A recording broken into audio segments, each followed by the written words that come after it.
Brian, thank you. Well, pieces of your future health are determined before birth. And at home, DNA tests are allowing you to look into that years in advance. Jenise Rebholz met with local genetic experts to see how you can learn your fate before it even happens.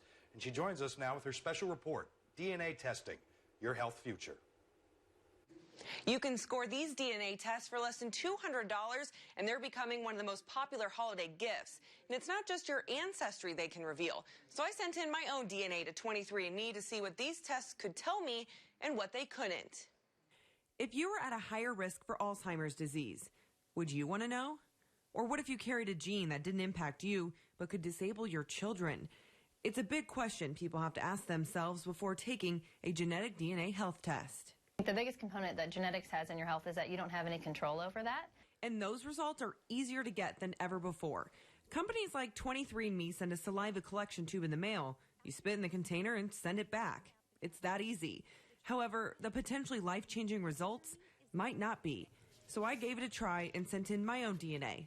There to help me understand my results, the only practicing genetic counselor in Peoria, Jennifer Burton. That's where the genetic counselors are here, is to take this information then and say, okay, you're a carrier for cystic fibrosis. Here's what that means for you and for your family. Among the results, I was going to learn genetic health risks that could impact me in my future. Now, it tests for BRCA1 and BRCA2. These genetic mutations are linked to an increased risk for breast, prostate, and pancreatic cancer. That's Kim Tauke's concentration at Illinois Cancer Care. So your risk is definitely higher than an average woman. It can be anywhere from 60 up to 80%, depending on how old the woman is and what her family history of breast cancer looks like. The test also looks for higher risk of celiac disease, Parkinson's disease, and late onset Alzheimer's. They're testing a few genetic variants that have been linked to an increased risk of Alzheimer's. So the Alzheimer's one specifically, we know that patients with sort of typical Alzheimer's, so the later onset, as you get older, there is a genetic variant that is seen in those patients. But even further, I was going to learn my carrier status for more than 40 diseases that I could pass down to my children, like cystic fibrosis or sickle cell anemia. It's a lot of information to take in from one test, which is why genetic experts suggest you talk to them first. Before testing, we talk about whether or not genetic testing is right for them, how it's going to be beneficial to them, who else it might impact, because when you do genetic testing, sometimes it may impact others in your family, not just yourself. After a few short weeks, results were sent right to my phone, and there I learned a variant was detected for age-related macular degeneration, the most common cause for irreversible vision loss. However, Jennifer Burton wasn't really worried about that result, looking at the results that came back negative. Again, that's where you could be falsely reassured by a normal test when really there's hundreds of other genetic mutations that could be in your family that this test doesn't test for. She says one of the misleading things about the at-home test is what they don't tell you. Because these are not comprehensive results. And so say, for example, you have a family history of cystic fibrosis and you want to know if you're a carrier.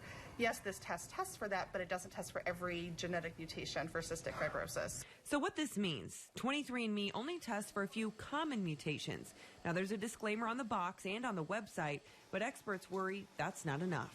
Some women will be at a disservice if they choose 23andMe for cancer-specific reasons, because they're truly only testing for 3 specific BRCA gene mutations, the 3 most common ones that are seen, but there are others. This is not the test for you if you're really concerned about your health in relationship to your family history.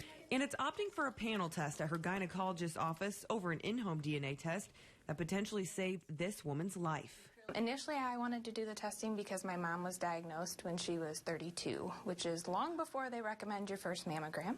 Yes. She actually died at 39, so she didn't even make it to when they recommend you do your first mammogram. Most memories Ann Bowman has of her mother, she was fighting breast cancer.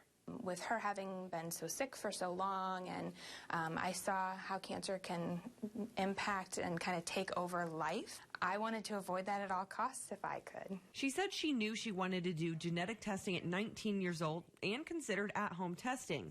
But because she waited until she was 27, she received a result 23andMe would not have detected. I found out that I have a CHEK2 mutation, which puts me at up to a 50% risk of breast cancer and as high as a 10% risk of colon cancer. Shortly after getting results, Ann says that she expected, she underwent a double mastectomy and breast reconstruction surgery.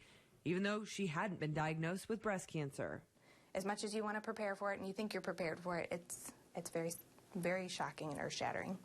It's one of the reasons Anne went into oncology, and it's her story that serves as an example for genetic specialists.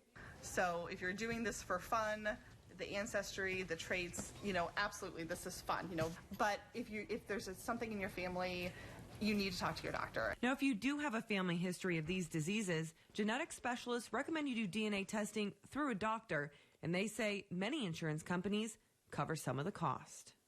Thanksgiving is National Family History Day.